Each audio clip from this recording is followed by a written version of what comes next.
Salutare! Astăzi vin să-ți explic cum putem face dintr-un fondal așa simplu un fondal blurat. Te îndemn să urmărești cu atenție instrucțiunile și dacă o să-ți placă informația, te aștept cu like-uri și comentarii.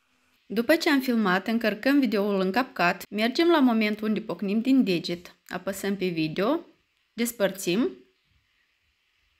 mergem la efecte,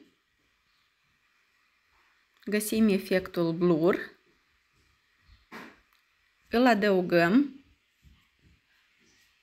putem să vedem cât de mare să fie intensitatea, eu am ales 20, ok, ducem efectul până la sfârșitul videoului.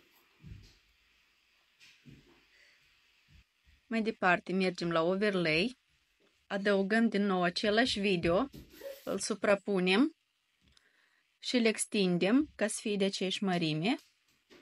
Mergem apoi la Remove Background, Auto Removal, ok, și așteptăm să se aplice efectul.